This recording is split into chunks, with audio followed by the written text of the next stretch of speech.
Bonjour et bienvenue à une autre émission de l'érable approfondi. Pour commencer notre émission d'aujourd'hui, nous vous présentons l'actualisation d'un sujet important pour la communauté de Princeville. Il s'agit de l'avis d'ébullition préventive pour l'eau potable en vigueur depuis le 11 septembre 2023 et qui demeurera en place jusqu'à nouvel ordre. Bien que le CIUS de la Mauricie et du centre du Québec n'a révélé aucune augmentation des cas d'infection gastro-intestinale dans la municipalité, la ville émet tout de même cet avis préventif pour inviter les citoyens, plus particulièrement les personnes vulnérables comme les enfants et les personnes âgées, à respecter les consignes de prévention. Maintenant, nous recevrons en studio à M. Jocelyn Bédard, maire de la municipalité de Notre-Dame-de-Lourdes, qui nous parlera du projet de construction de mini-maisons. Un quartier qui cherche à encourager l'achat de maisons pour les jeunes et qui a plus un objectif communautaire qu'économique. Bienvenue. Monsieur Bédard, bonjour et bienvenue à cette émission. Bonjour Sylviana. Bon, on va parler aujourd'hui d'un projet de construction qui s'appelle Mini Maison. De quoi il s'agit? C'est un quartier qu'on va développer à Notre-Dame-de-Lourdes, dans une partie qu'on a le droit de le faire, là, où on va donner l'autorisation de construire des maisons plus petites que la normale, qu'on appelle les mini-maisons, où que ça va donner une chance aux gens de Notre-Dame-de-Lourdes ou de l'extérieur, qui n'ont pas nécessairement les moyens de se payer une maison à 400 ou 500 000 $, de pouvoir commencer ou de venir demeurer dans le petit quartier là, à prix modique. D'accord. Et quand on dit mini-maison, de quelle dimension on parle? Quelle est la différence avec les maisons habituelles? Une maison, normalement, qu'on voit normalement, ça a 3 ou 4 chambres, un sous-sol, 2 ou 3 chambres de bain, des salons, des salles d'eau. Mais une mini-maison, ça contient pas ça. Ça contient une chambre ou 2 chambres à l'occasion, une salle de bain, un salon-cuisine ensemble. Ça a environ entre 300 et 400 pieds carrés de grandeur. Puis, ça coûte moins cher à construire. Combien, de quel montant on parle quand on dit que ça va être plus économique pour les personnes? Écoute, Sylviana, on est encore dans les estimés, mais les premiers estimés qui sont sortis vont jouer entre 150 et 170 000 $ d'achat. Donc, si on calcule le coût de la construction, disons 150 000 $, le montant d'un prêt de ça revient moins cher que le prix d'un loyer qu'on a présentement là, autour de chez nous. Et est-ce que la municipalité va avoir plus de retombées économiques avec ce type de projet ou c'est le contraire? C'est sûr que quand on construit des mini-maisons, une mini-maison n'a pas la même valeur qu'une maison ordinaire. C'est sûr que côté rentabilité de taxes pour la municipalité, ça prend plusieurs mini-maisons pour être capable que ce soit rentable. Donc, c'est pour ça que le projet va en contenir environ une dizaine. Par contre, où qu'on mise beaucoup, nous autres, chez nous, à Lourdes, c'est sur le capital humain. Ça va nous donner une chance à avoir des jeunes familles qui ne sont pas capables, comme je disais tantôt, s'acheter une maison bien dispendieuse. Ils vont pouvoir commencer avec une petite maison qui va leur servir de mise de fonds. Et l'autre opportunité que ça donne, c'est les gens qui vendent leur maison, qui sont à leur retraite, qui sont presque capables d'entretenir une grande maison, vont pouvoir venir rester ou demeurer dans une petite mini-maison. Puis ça aussi, c'est un capital humain parce que, en plus que c'est un petit quartier de mini-maison, si on a des personnes plus âgées, il faut penser que ce quartier-là va être juste à l'arrière d'une garderie. Donc, on a des projets à long terme pour faire des activités multigénérationnelles avec le service de garde, avec la FADOC et avec des gens qui travaillent aussi. On entend souvent les mots, la zone blanche. Est-ce que vous pouvez nous expliquer de quoi il s'agit? Oui, la zone blanche, c'est dans les municipalités, on a toute une partie de terrain, là, ce qu'on appelle une partie où on leur doit construire des maisons, sans demander l'autorisation à la Commission de protection de territoire agricole. Ça, c'est la zone blanche qu'on a le droit de construire soit de l'industriel ou du résidentiel. C'est prédélimité depuis quelques années par le gouvernement. Ce qui fait que la différence avec la zone blanche et ce qu'on appelle la zone verte. La zone verte qui est super importante aussi, qui est une zone qui est protégée uniquement pour l'agriculture. Donc, on a une partie de zone blanche, zone qui n'est pas utilisée. On veut l'utiliser à ça. Puis, ce qui fait qu'on s'en va dans les orientations gouvernementales. Le gouvernement, lui, demande aux municipalités de densifier leur terrain. Autrement dit, au lieu de laisser des grands terrains avec des maisons, une maison par grand terrain, nous autres, le gouvernement demande de densifier, de mettre plus de maisons dans la même zone blanche. Donc, c'est ce qu'on fait avec notre projet de mini-maison. Et en même temps, on a un projet aussi de construire une maison secondaire sur un terrain qui a déjà une maison unifamiliale. Pour vous donner un exemple, si un citoyen a un terrain de 40 000 pieds carrés ou 50 000 pieds carrés, il a une maison, puis il vit là avec sa famille, bien, on va donner l'autorisation, l'opportunité à construire une autre mini-maison sur le même terrain pour qu'il puisse accueillir soit son enfant qui est à l'école à l'extérieur qui revient travailler, ou ses parents qui voudraient vivre quand même chez nous à Lourdes, mais sur le même terrain que leur enfant. Ou le contraire. Les parents veulent garder leurs enfants près de chez eux, leur donner une chance de partir d'envie. Ils construiraient une petite mini-maison aussi sur leur terrain. Donc, c'est un projet aussi dans notre zone blanche. Et de combien de maisons on parle, M. Bédard? Le projet de mini-maison, on est présentement avec les arpenteurs.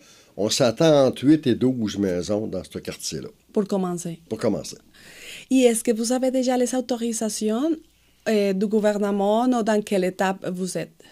Oui, on a les autorisations. Je vous disais tantôt, la principale, c'est d'être en zone blanche. Donc, on l'a présentement, celle-là.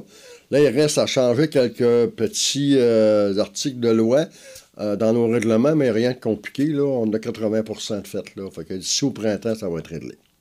Parfait. Alors, vous pensez commencer à construire en printemps 2025?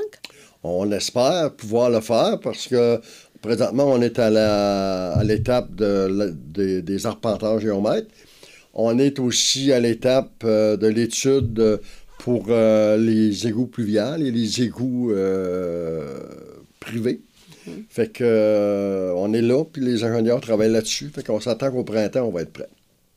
Et comment est née l'idée, M. Bédard? Je ne sais pas s'il y a des projets comme ce projet dans des autres municipalités, ici dans la MRC de l'Érable.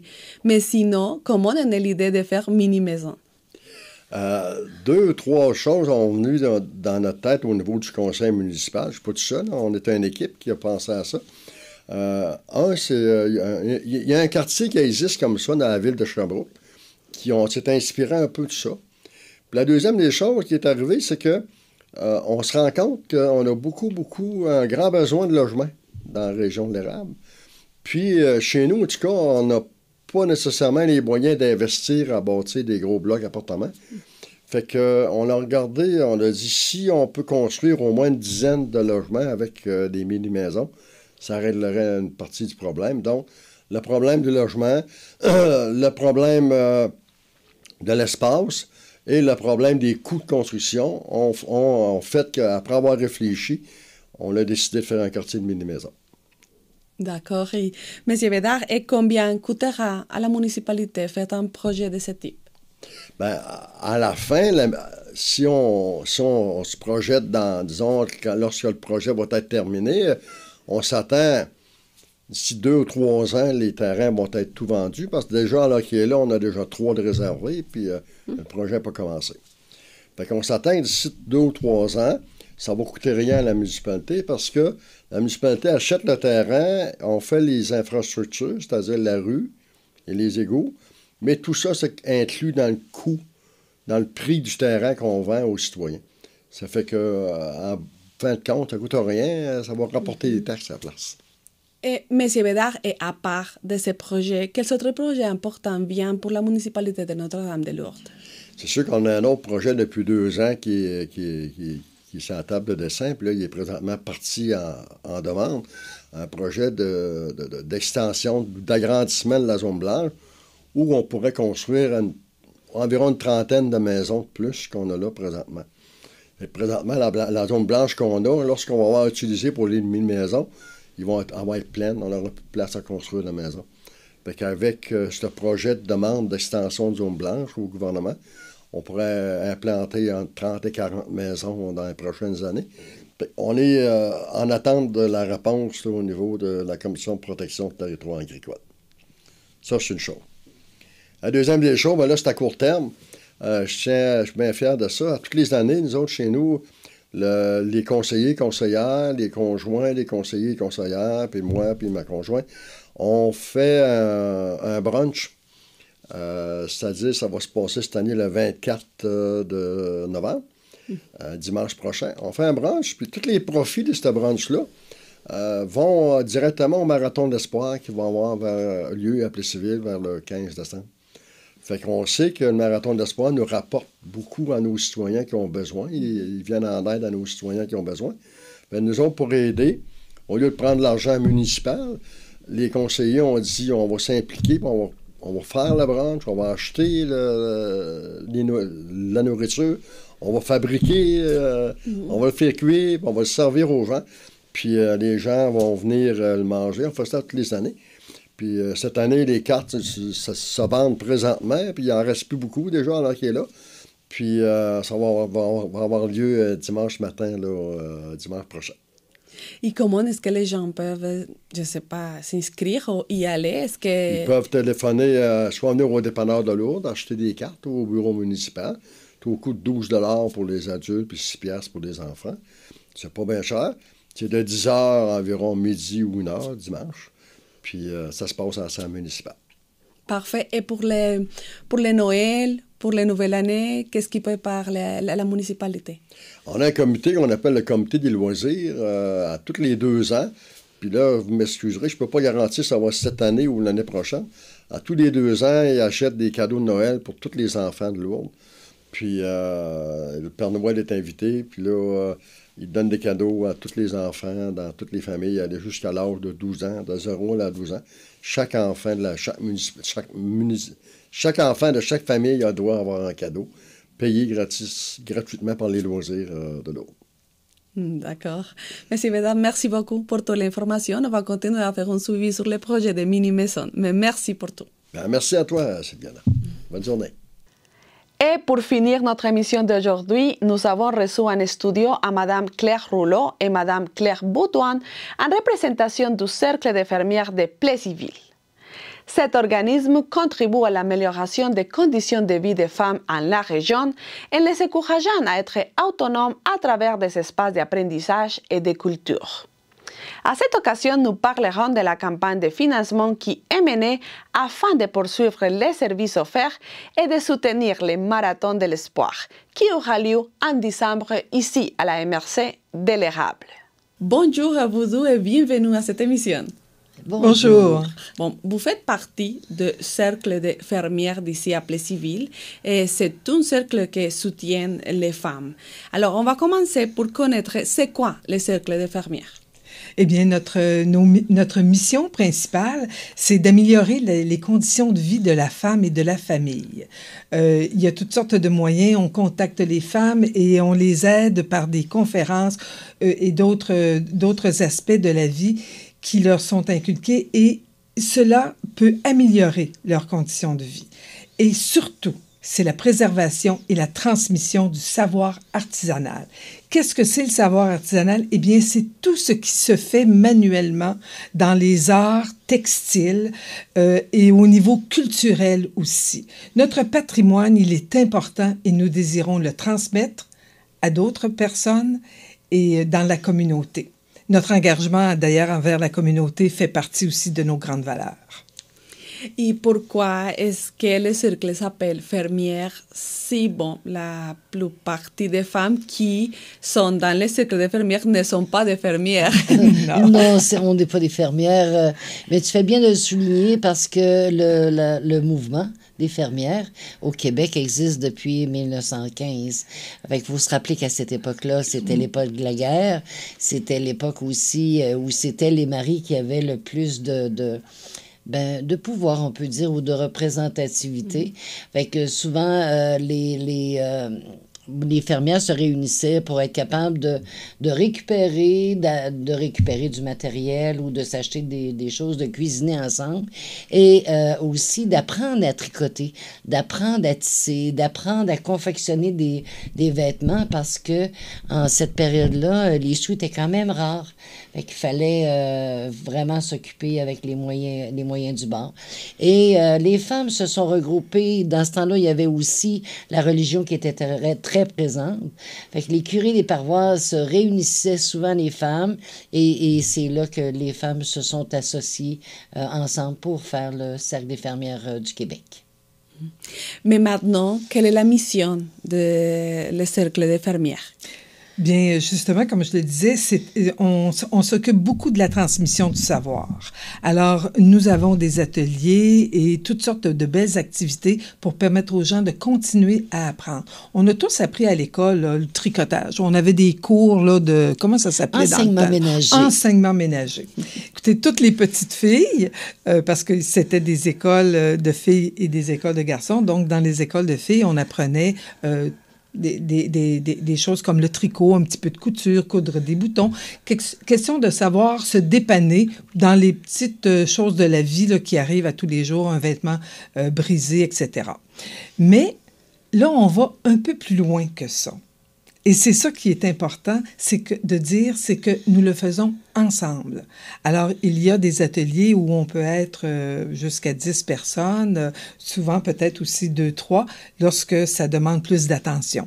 Et les gens continuent d'apprendre. Nos dames qui participent à ces ateliers-là sont toujours très heureuses d'y aller parce qu'elles vont sortir de là avec des connaissances supplémentaires.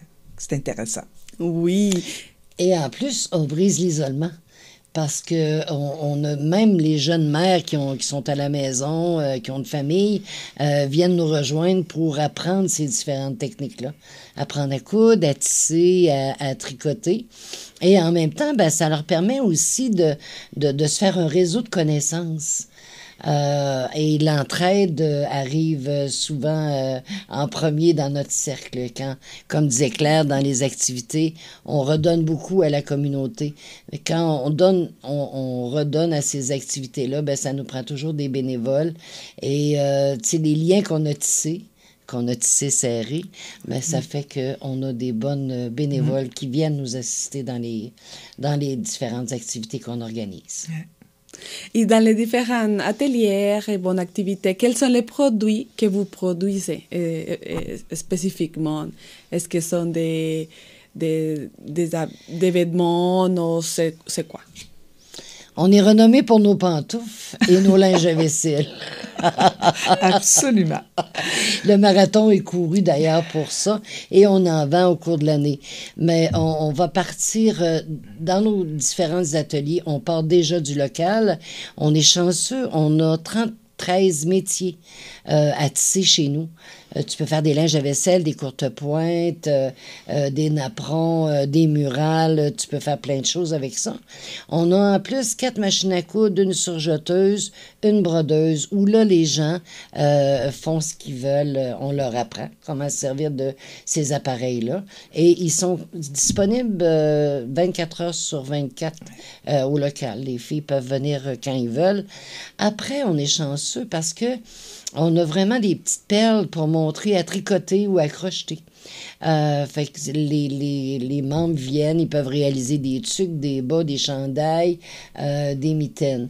On a le volet aussi, moi le volet qui m'intéresse le plus, c'est le d'hiver. Moi je suis plus dans les décorations de Noël, décorations d'Halloween, décorations de table, décorations de tout genre. Fait que c'est un partage. Quand on fait un atelier, c'est que nous, on veut bien donner de notre temps. Et à nos membres. Et la membre aussi qui a une petite connaissance, bien souvent, se découvre des talents d'animatrice. Elle va apporter ses connaissances, ses compétences. Fait que ça fait une variété d'objets qu'on fabrique durant l'année puis qu'on présente avec fierté lors du marathon et au Beer Garden aussi. Puis lors de notre exposition annuelle où on a un marché des fermières. Fait qu'on a, on a voyons, un travail très diversifié. Très diversifié, c'est ça. Oui, qui répond aux besoins des gens parce que on a de nombreux acheteurs. Et quelle est la tranche d'âge ciblée? Est-ce que les femmes jeunes sont aussi invitées à participer à différents ateliers? Oui, mais à partir de 14 ans, une jeune fille peut devenir fermière. C'est sûr qu'elle est aux études encore à cet âge-là, mais le soir, elle pourrait venir participer à nos réunions mensuelles parce que nous rencontrons les membres à chaque mois. On leur donne toutes sortes d'informations sur les activités en cours et en plus, souvent, il y a des conférences, qui sont données sur différents sujets qui sont d'ordre social ou écologique ou autre, et qui vont intéresser, ces sujets-là vont sûrement intéresser nos fermières. Donc, elles peuvent, à partir de 14 ans. C'est sûr que c'est difficile en bas de 40 ans de faire du recrutement auprès de nos jeunes femmes, parce que notre strate d'âge principal actuellement, c'est des plus de 50 ans et même plus de 60 ans. Alors, mais on aimerait bien que des plus jeunes participent à nos activités, c'est sûr. Puis ce qu'on aimerait aussi, on a vécu ça en fin de semaine avec culturel, différentes ethnies avec nous. Parce qu'on rencontrait justement, moi je me suis entretenue beaucoup avec une dame, une musulmane, et puis ça fait des années qu'on en parle, qu'on aimerait ça en avoir au cercle, parce qu'eux autres, ils ont différentes techniques. De tissage, de couture. Et puis, il me semble qu'il y aurait un bel échange. Ou ne serait-ce qu'au niveau culinaire, au niveau des habitudes de vie, mieux les connaître, parce que ces gens-là viennent ici, elles s'intègrent dans notre société. Donc, je me dis, essayons de mieux les connaître et ce serait un excellent moyen, en passant par le cercle des fermières, pour elles, de nous faire connaître leur provenance. Et est-ce qu'actuellement, il y a des femmes issues de l'immigration? Bientôt une nouvelle membre. On la travaille présentement. Là. C'est ça. Parfait. Et vous avez parlé aussi de l'implication auprès de la communauté qui a le cercle des fermières. De quelle façon vous êtes toujours comme en communication, aussi comme tous les bénéfices de le cercle des fermières reviennent à la communauté d'ici de Plessisville et de la MRC de l'érable? Mais c'est suite à cette implication-là que l'an dernier, au Gala Distinction, on a été l'organisme de l'année. Parce qu'on s'implique au niveau... avant, c'était plus dans les écoles auprès des enfants en garde scolaire. On leur faisait faire des bricolages 3 fois par année. Là, on a délaissé un petit peu pour aller à la bibliothèque, pour faire des ateliers aussi avec les enfants. Oui. Et d'ailleurs, vendredi dernier, il y avait un atelier, c'était un tapis tressé. On fait aussi d'autres implications. L'année passée, on a participé au 100e anniversaire de la ville de Plessisville. Alors, eux autres voulaient souligner cet événement-là et ils nous ont demandé de faire une exposition de toutes sortes d'objets et de pièces qui ont été fabriquées par les fermières. Mais antérieurement, alors on avait des pièces de 1910, 1915, des années 20, des années 30 et même durant le temps de la guerre. Donc, avant les années 50, là, on avait beaucoup de pièces représentatives, des robes de mariée, des layettes de petits bébés. C'était magnifique. Alors, notre collaboration a été de montrer ce qui se faisait au début du siècle dernier et de se dire qu'ensemble, notre communauté a grandi. Donc, collaboration avec la ville. On collabore aussi avec la MRC. On participe souvent aux Journées de la culture à la fin du mois de septembre à chaque année. Et ça nous fait plaisir, en fait, d'aller faire des démonstrations, de montrer aux gens ce que l'on fait ou leur faire un petit atelier afin qu'ils partent avec un petit objet qu'ils ont fabriqué, comme un bracelet Mérino, exemple. Parce que vous avez aussi un partenariat avec la Maison des femmes, non? De quelle façon vous collaborez ou vous avez collaboré avec les maisons des femmes aussi pour encourager les femmes de la région? C'est plus des informations qu'on se donne mutuellement présentement. Mais en fin de semaine, justement, ils ont trouvé nos activités très intéressantes. Et nous, on est chanceux, on a une banque de bénévoles qui sont prêts à animer des ateliers ailleurs. Fait que probablement que dans le futur, ça va être un organisme qu'on va côtoyer. On va travailler beaucoup ensemble. On a collaboré avec les dons, là, tu sais, les cadeaux de Noël, qui font des paniers de Noël avec Orapé. On a collaboré en fournissant des pantoufles, des effets comme ça. Mais travailler ensemble, là, ça s'en vient. C'est ça. Il faut se mettre des projets futurs aussi. Oui. Hein? Puis il y a aussi, Claire a parlé beaucoup des activités, puis de l'implication communautaire, mais on a aussi, des fois on l'oublie, on a un groupe de fermières, ils sont 4 fermières qui sont à l'AFE, l'Association des personnes handicapées de l'érable. Oui. Ils sont là à toutes les semaines et puis ils font des ateliers de tricot avec elles. Ça leur montre, ça les valorise, ça leur apprend quelque chose et ils sont valorisés. Comme là, c'est le party de Noël qui s'en vient. Ils ont fait des pièces, ils ont fait des foulards, ils ont fait des tucs et là, on célèbre leurs travaux. Là. C'est vraiment, ces femmes-là, c'est des petites abeilles. Ils passent toujours incognito, on ne sait pas c'est qui, mais c'est vraiment 4 fermières qui sont très généreuses et de leur temps et de leur créativité. Oui, de leur savoir. Oui. Qu'elles prodiguent aux autres, oui. Et vous avez nommé aussi les marathons de l'espoir. Bon, de quoi il s'agit et de quelle façon vous êtes en partenariat avec cette activité? Le marathon de l'espoir, c'est notre espoir de l'année, je dirais. Parce que dès le lendemain du marathon, on a déjà commencé à fabriquer des pièces pour l'an prochain. Oui. Ça fait plusieurs années, je pense plus de 15 ans qu'on est... je dirais même 25 ans parce que on a des fermières qui nous avaient dit, il y a 1 an ou 2, on venait de sortir de la pandémie, elles disaient, moi, ça fait 25 ans que je travaille pour le marathon, c'est ça. Alors, c'est vrai. Toute l'année, des fermières font des pièces pour vendre au marathon. Et tout l'argent recueilli s'en va au marathon, 100%. Des ventes, ça s'en va au marathon.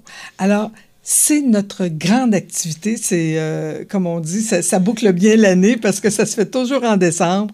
Et on sait que c'est pour donner aux familles défavorisées. Donc, ça nous tient beaucoup à cœur parce qu'on parlait tout à l'heure de l'amélioration de la condition de vie des femmes. Ben, ça en est, ça, une activité qui vise directement l'amélioration de la vie des familles en leur donnant que ce soit par des paniers de Noël, par toutes sortes d'objets qui peuvent s'acheter, de vêtements, etc. Mais nous, les fermières, on travaille. On fait des pantoufles, on fait des linges à vaisselle, on fait toutes sortes de belles décorations de Noël, du tissage. Donc, on parle de linge à vaisselle, des lavettes, etc. Et on parle aussi de tricot. C'est le temps de s'acheter des tucs, des mitaines, des foulards. C'est le temps de s'acheter des belles pantoufles. Il y en a pour tous les goûts. Donc, on travaille toute l'année pour ça et c'est la plus grosse activité que nous avons. C'est la plus grosse, celle qui nous tient le plus à cœur. Puis comme le disait Claire, c'est vraiment rassembleur. On a en plus les fermières qui travaillent chez elles, qui vont tricoter, qui vont coudre, mais on fait aussi des séances. Comme hier, Claire était justement au local pour faire une séance de travail collective. Oui. Là, il y avait les membres avaient tissé des lavettes à vaisselle. Et hier, c'était l'assemblage des bâtons. Absolument. Il y a un réseau, là, il y a quand même 8-10 personnes qui sont là à échanger, à travailler pour la même cause. Fait que c'est vraiment... Tu sais, des fois, on s'en va au local, puis on trouve que c'est des abeilles. Ils donnent beaucoup de temps, ils donnent beaucoup d'énergie, ils donnent du matériel aussi. Mais la réutilisation est aussi au cœur de notre quotidien. Puis on voit que ça aide les familles. Aussi, nos prix sont abordables quand on fait un marché des fermières aussi. Fait que comme ça, ben, on répond aux besoins de la population. Et l'an dernier, on a donné presque 3 000 $ de vente. Wow. C'est quand même de bon. Nos articles. Oui. C'est bon. Ouais. On était fiers. Oui, parce que justement, selon votre expérience, quels sont les besoins les plus importants que vous constatez qui a la communauté des femmes, je pense, ici dans la région de la MRC, de l'érable. Après d'avoir vu toutes les activités, tous les dons qui font les gens, mais quels sont les besoins plus importants, que c'est important de répondre rapidement. Bien, nous, moi en tout cas, même personnellement, je dirais que briser l'isolement, ça fait partie de nos grands objectifs. Les dames qui viennent au cercle vont jaser avec d'autres. Elles ont des contacts humains qui sont excessivement profitables. Et ça, ce serait pour toutes les strates d'âge, en fait. Parce que tôt ou tard, on a besoin de communiquer à l'autre nos difficultés, ce que l'on vit à la maison, etc. Et ça fait partie, ça, de nos valeurs d'aider l'autre, à la base. On est des gens qui sont altruistes, alors le don de soi, il est là, il est partout, il est dans ce que nous faisons et dans ce que nous prodiguons aussi, dans les relations interpersonnelles que nous avons avec les gens. Mais je voudrais aller plus loin que ça. C'est que ça devient presque, je vous dirais, un port d'attache pour certaines personnes. Nous, dans la strate de personnes de 60 ans et plus, quelques-unes ont perdu leur conjoint. Les enfants sont partis de la maison. Alors, la solitude, elle est grande et je crois qu'on peut venir combler ces besoins-là avec le cercle de fermières, entre autres. Ouais, on est beaucoup à l'écoute, hein. Je pense que c'est ça qui est important. Oui. On a des membres qui ont des besoins vraiment de base, là. C'est au niveau de la nourriture, au niveau de l'habillement. On les aiguillonne vers d'autres organismes comme nous. On fait des collectes aussi. Notre souper de Noël qui s'en vient le 28 novembre, bien, on fait une collecte de denrées alimentaires. L'année passée, on a donné 141 livres de denrées alimentaires. Fait que souvent, ce qu'on va faire aussi, c'est qu'on va en donner à nos membres qu'on sait aussi qui ont des besoins. On a des activités qui sont payantes, on sait, parce qu'on les a écoutées, on sait qu'ils n'ont pas le moyen d'y aller. Fait que souvent, on va aider, les aider financièrement. Ouais. Je vous dirais même personnellement, là. Il y a plusieurs de nos membres qui nous tiennent à cœur, puis souvent, on va leur faciliter la tâche au niveau de l'argent ou au niveau de l'accessibilité. Fait que je pense que c'est ça la plus grande aide qu'on peut apporter aux gens. Et au niveau des défis, quels sont les défis que vous avez pour pouvoir faire toutes les activités et aussi tous les dons que vous faites annuellement? C'est toujours le membership. C'est toujours de conserver vraiment nos membres, de les fidéliser, qu'ils soient de nous trouver des événements, des activités, des méthodes, des façons de faire. Tu prends comme là, la semaine prochaine, on fait une assemblée des membres en après-midi. Pour voir si ça va répondre aux membres, parce que d'habitude, on est le soir. On en fait une en janvier aussi. Fait que la fidélité de nos membres nous assure aussi notre participation communautaire, parce que si on n'a pas de bénévoles, on peut pas participer à tous ces ateliers-là. Et donner autant au marathon et donner autant à la population en général. Fait que c'est vraiment le défi de conserver notre membership et de l'augmenter, parce que souvent, on a des membres des personnes qui vont rentrer membres, ils vont rester 1 an ou 2 le temps de combler leurs besoins et après, ils repartent. Leur obligation a changé, leur vie a changé. Fait que ça prend un renouvellement de la participation des femmes. C'est ça.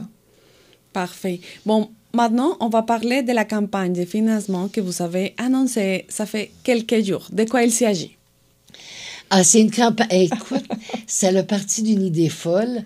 On est chanceux parce qu'au conseil d'administration, on a une membre qui est très impliquée dans l'érablière Montbois. Et elle nous a lancé ça comme idée. Qu'est-ce que vous diriez d'une campagne de financement? On n'y avait jamais pensé. Absolument. Et on a dit oui, on embarque parce que en plus, moi, je pense qu'il faut de la fierté. On est chanceux, on est dans la capitale mondiale de l'érable. Je trouve qu'on l'oublie souvent. Et quoi de mieux que d'offrir des produits du terroir en cadeau de Noël? Ça se donne bien en cadeau d'hôtesse, ça se donne bien en remerciement à notre femme de ménage, à nous autres aussi. Pour les enseignantes des enfants à l'école aussi. C'est ça.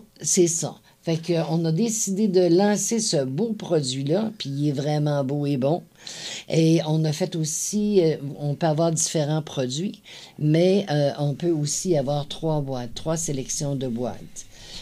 C'est dégustation. Alors, on a les boîtes découvertes pour la première, avec des petits mini meringues, du maïs, des bonbons de sucre, tout ça, du sucre d'érable. Elle est à 15 $, donc c'est très abordable. On a la deuxième boîte dégustation. Alors là, on ajoute des suçons à tout ça. C'est une boîte à 20 $. Et l'autre, la gourmande à 25 $, où là, on va mettre une pochette de sirop d'érable en plus des autres produits.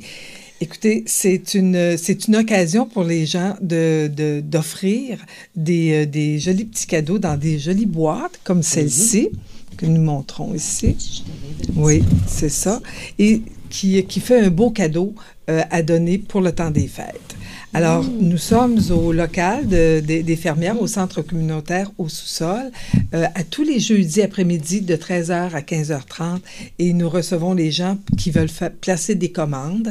Alors, ils placent leur commande, ils paient la commande et la semaine d'après, elle est disponible, ils peuvent venir la chercher. Alors, c'est relativement facile, comme on dit, d'adhérer à notre campagne de financement et ça va nous permettre, ces sous-là, de nous aider à payer que ce soit le loyer, l'entretien de nos métiers à tisser, acheter toutes sortes de matériel dont on a besoin pour le bon fonctionnement du cercle. Alors, c'est de nous encourager d'une part et c'est d'avoir des beaux produits d'érable à offrir ou à garder pour soi, tout simplement. Et jusqu'à quelle date vous allez vendre ces boîtes? Alors, on est je crois que la dernière commande va se faire le 12 de décembre, livraison le 19 décembre. D'accord. Et pour nous rejoindre, si les gens ne peuvent pas venir au local le jeudi après-midi, ils peuvent aller sur notre Facebook qui est Fermière, au pluriel avec un S, donc Fermière, Plessisville, @gmail.com. Alors, ils peuvent nous rejoindre, laisser un message, appelez-moi à tel numéro et on va les contacter. Ils vont pouvoir placer leur commande. Ou appeler une membre. S'ils connaissent une membre fermière, toutes nos membres fermières sont habilitées à prendre des commandes puis à les apporter le jeudi après-midi au local des fermières. Parfait. Et pour terminer, quelles sont les activités qui s'en viennent pour le cercle des fermières et aussi quels sont les ateliers que vous allez donner cette fin d'année et pour l'année prochaine aussi? OK. Bien, ce qui s'en vient pour nous en 2025, c'est une grosse année. Parce que le 25 novembre prochain, de l'année prochaine, 2025. Notre cercle de fermières va avoir 110 ans d'existence. Fait qu'on commence déjà à préparer cet événement-là. D'ici à arriver à ce moment, les ateliers, ce qui s'en vient, là, il y a des ateliers de décoration de Noël pour justement le marathon, là. C'est vraiment des ateliers qui sont préparatoires à toutes sortes de pièces qui vont être en vente là-bas. Il y a des ateliers de couture, il y a des ateliers de tricot. Comme je vous disais, en janvier, suivre le calendrier de la ville parce que nos événements sont là. En janvier, on a une réunion, on a un samedi matin café muffin.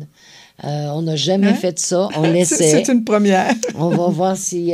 puis c'est ouvert à tout le monde. C'est une bonne réponse. Aussi. C'est ça. Fermière ou pas fermière, les femmes sont invitées à venir partager avec nous ce café-là. Et vraiment, je pense que c'est une occasion de partager tout ce qu'on aura vécu dans le temps des fêtes, etc. Puis de parler aussi de l'année à venir. Alors, une belle prémisse pour 2025. Ouais. Et puis, sans oublier notre exposition qui va se tenir en avril.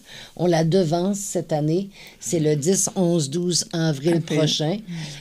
Où là, c'est l'exposition de toutes les belles pièces de l'année. Les pièces de collection, celles qui s'en vont au concours provincial. Et on a toujours notre marché des fermières. Notre marché des fermières, que les gens peuvent se procurer différents articles à des prix raisonnables. Et on a notre charmant bistrot parce qu'on est chanceux. Les fermières font des pâtisseries et on les vend lors de notre exposition. Fait que ça, c'est des petits délices, ça pas cher. Oui, absolument. Ça permet de faire une petite pause. Souvent, on a des familles qui viennent prendre la collation, tout le monde ensemble. Et c'est ça, après ça, on poursuit l'année avec l'Assemblée générale. Et notre autre événement, pour nous autres, qui est aussi important, c'est le Beer Garden, où on assiège les lieux en juillet et on fait des pains à la viande. On fait un marché de Noël, encore un bistrot aussi. C'est le temps de rencontrer les familles. Alors, vraiment, c'est une belle, un beau partage, une belle occasion de rencontrer d'autres personnes et de faire voir aux gens qu'on est là pour la population, qu'on est là pour certains événements ciblés, les sans-abri l'automne, le marathon l'hiver et d'autres occasions durant l'année, de mieux nous connaître, de partager avec nous aussi ce que l'on fait, puis ce que l'on fait pour le souper aussi. Cette année, on avait une nouveauté. Claire, parle-nous-en. Oui, au Beer Garden. Au Beer Garden, oui. Ben, c'est ça, on voulait faire changement, ça faisait notre 3e année. Et on avait des revenus intéressants, mais on voulait avoir encore plus de revenus, c'est sûr. Hein? Et là, moi, j'avais une recette de pain... nous autres, on dit fourré, là, mais c'est garni à l'érable. Pas à l'érable, à la viande, pardon. Et on a fait le lancement de ces pains-là. Et je vais vous dire que ça a eu un réel succès. Oui. On donne plus la recette, parce que là, on la garde. C'est un secret. Et, le secret des fermières. Oui. C'est ça. Mais ça a été vraiment un succès. Les gens ont aimé ça. Et puis, nous autres, c'est facile aussi de préparation. Oui. On fait ça dans nos locaux, on prépare tous les pains, on les emballe, et là-bas, on a juste à les faire chauffer. Fait qu'au niveau de l'hygiène et de la salubrité, on répond à toutes les normes, parce qu'on a déjà pris ces mesures-là avant. Oui. Voilà. Fait que c'est vraiment, les gens ont apprécié. Puis l'année prochaine, il y en a plusieurs qui ont dit on a su que c'était bon, on veut y aller. On va revenir.